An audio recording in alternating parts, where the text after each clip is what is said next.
State lawmakers want to put the brakes on Maryland residents who register their vehicles in Virginia. It's a growing problem that costs the state millions in lost fees. Yeah, the tactic is also dangerous, and those with Virginia tags are able to dodge traffic tickets, tolls, and illegal parking citations. Yeah, but WBAL-TV 11 News Investigates has learned legislation to address this problem is seriously flawed and currently does not have the backing of the governor. David Collins explains.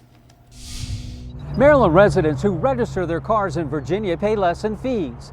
And because of automated systems, they can speed, run red lights, and disregard parking citations in Maryland.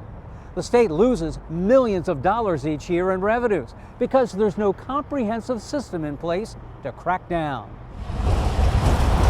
It is a loophole literally big enough to drive through. A growing number of Marylanders are registering their vehicles in Virginia, where registration, emissions testing, and insurance requirements are less restrictive and cheaper. According to MVA records, as many as 77,550 vehicles owned by people living in Maryland are registered in Virginia. Davon is one of them. It's definitely cheaper to get them in Virginia. Maryland doing a lot of taxing. I don't know for what reason, but yeah, man, it's cheaper in Virginia. Even though Virginia now requires proof of insurance, the cost of registering a vehicle is less expensive than in Maryland. Virginia's registration starts at $30, compared to Maryland's at $120. Both states have additional fees. Experts estimate the registration dodge is costing the state $15 million a year in revenue. Properly registered vehicles and all the fees that go along with it make up 17% of the Transportation Trust Fund, which pays for highways, bridges, and public transit. Maryland law requires residents to register their vehicles in 60 days. Do you have your license registration with you? It's a huge problem in Baltimore City. Police say Marylanders with out-of-state vehicle registrations often pose a public safety risk.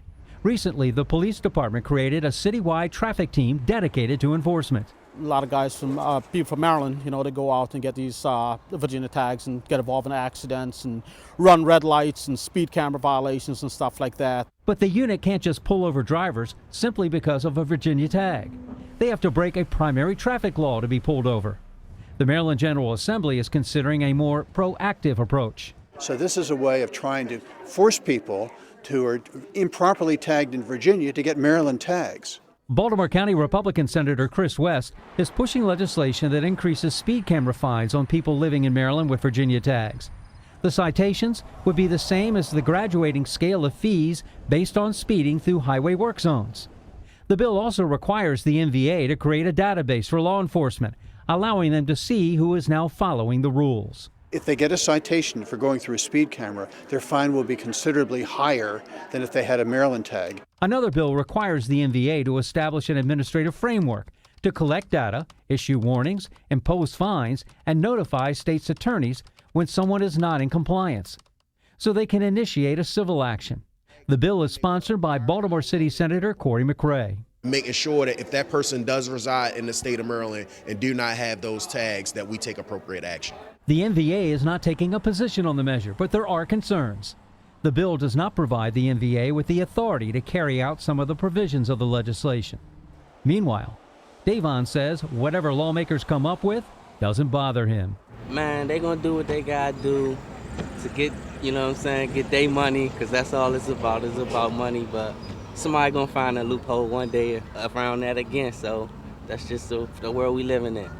The MVA is currently working with lawmakers to address its concerns. They also got addresses from the Virginia Department of Motor Vehicles of Marylanders with Virginia tags. And over the last few weeks, they sent letters to those individuals telling them that they're breaking the law. For WBAL-TV 11 News Investigates, I'm David Collins.